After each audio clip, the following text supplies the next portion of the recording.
Perkenalkan, nama saya Putri Melani dari jurusan Manajemen Angkatan 2023 dengan nomor induk mahasiswa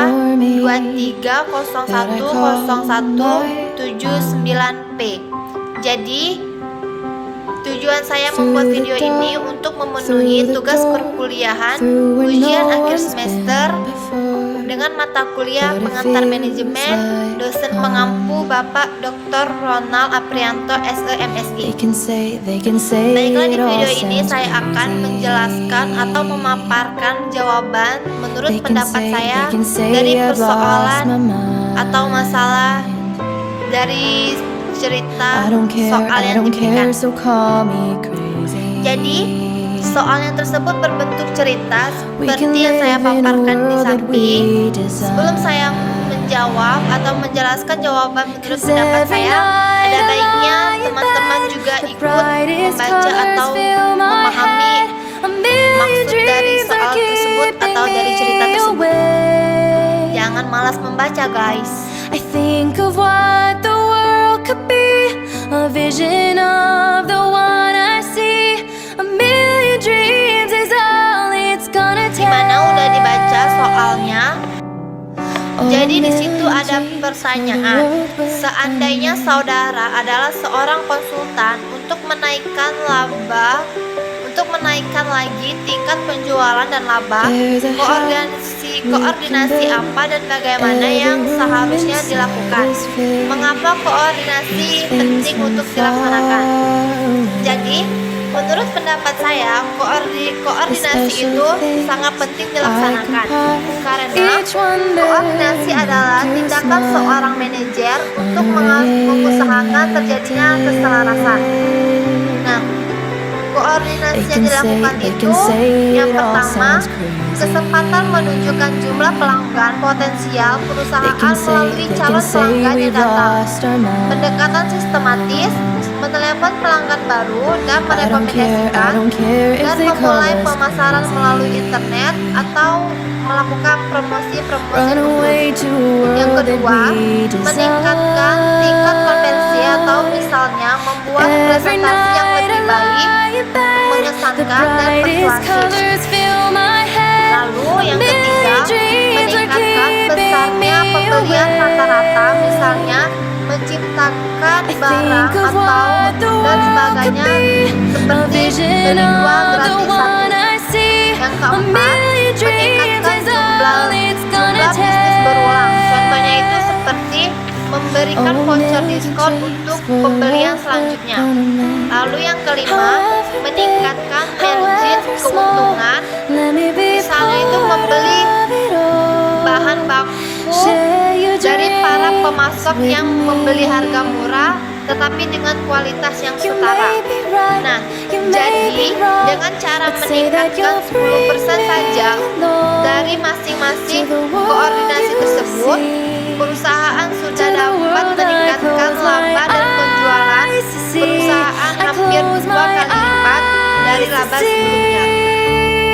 Lalu soal yang kedua itu untuk meningkatkan produktivitas dan laba penjualan, apakah perusahaan perlu melakukan motivasi? Jadi menurut saya, perusahaan perlu melakukan motivasi karena motivasi itu adalah dorongan atau daya penggerak. Kemudian, tujuan apa yang diharapkan perusahaan dalam memberikan motivasi? Tujuan yang diharapkan oleh perusahaan tersebut yaitu meningkatkan moral, meningkatkan semangat kerja karyawan, meningkatkan produktivitas kerja karyawan, mempertahankan loyalitas, menciptakan suasana atau hubungan kerja yang baik, lalu meningkatkan kesejahteraan, meningkatkan kreativitas, kedisiplinan, dan memperkuat rasa tanggung jawab karyawan terhadap tugas-tugasnya. Lalu, alat-alat motivasi dan jenis motivasi apa yang sebaiknya diberikan? Jadi, alat motivasi itu ada dua. Yang pertama positif dan yang kedua negatif. Nah, manajer memotivasi dengan yang positif. Manajer memotivasi dengan memberikan hadiah kepada mereka yang berprestasi baik atau yang bekerja dengan baik. Jadi motivasi positif itu adalah memberi semangat kerja dan dapat meningkatkan semangat kerja karyawan. Karena pada umumnya manusia itu senang mendapatkan hadiah. Jadi motivasi negatif ini efektif untuk jangka waktu panjang. Lalu yang kedua, motivasi negatif. Dengan motivasi negatif ini kebalikan dari motivasi positif. Jadi jika karyawannya membuat kesalahan atau melakukan pekerjaan yang kurang baik, jadi seorang manajer itu akan memberikan hukuman kepada karyawan yang sedikit kurang tersebut. Nah, motivasi negatif ini akan memberikan semangat kerja bawahan dan meningkatkan semangat kerja, tetapi dalam jangka waktu yang pendek karena mereka takut dihukum. Tetapi untuk jangka waktu yang panjang dapat berakibatkan kurang baik. Jadi motivasi negatif ini efektif untuk jangka waktu pendek saja. Lalu kendala apa yang dihadapi dalam memberikan motivasi? Menurut saya, kendala dalam memberikan motivasi itu bahwasanya kan manusia adalah makhluk sosial yang memiliki banyak keinginan serta kebutuhan yang dipuaskan pun tidak cukup untuk memenuhi motivasi tersebut. Nah, kebutuhan manusia itu bertingkat-tingkat seperti kebutuhan fisik, biologis seperti makan, minum, air, udara, rumahan, dan lain sebagainya. Yang kedua itu kebutuhan keamanan dan keselamatan seperti keamanan dari ancaman, dari kecelakaan atau keselamatan kerja. Yang ketiga, kebutuhan sosial atau kebutuhan teman dan pergaulan di lingkungan. Yang keempat, kebutuhan akan penghargaan diri. Dan yang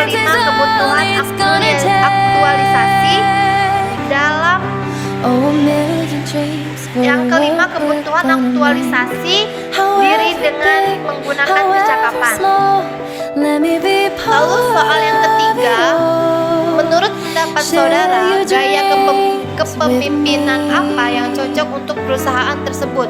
Menurut saya, gaya kepemimpinan yang cocok untuk perusahaan tersebut adalah gaya pemimpin yang demokratis, yang cocok untuk situasi dan kondisi perusahaan tersebut.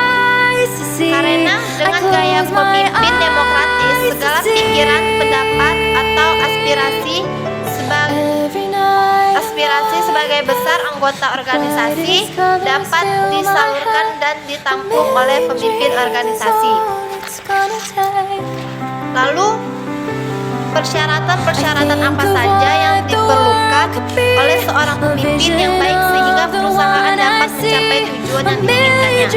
Jadi persyaratannya tersebut adalah sanggup mengambil keputusan, mempunyai sikap kepemimpinan, ramah tamah, bersinergi atau bersemangat, beriman kuat, memiliki kemahiran teknis, serta kecakapan mengajar yang bagus. Oke, baiklah, itulah jawaban menurut pendapat saya. Jika ada kesalahan saya mohon maaf. Semoga materi yang saya sampaikan atau jawaban yang saya berikan mudah dipahami. Lebih dari kurang saya mohon maaf. Saya akhiri. Wassalamualaikum warahmatullahi wabarakatuh. Bye bye.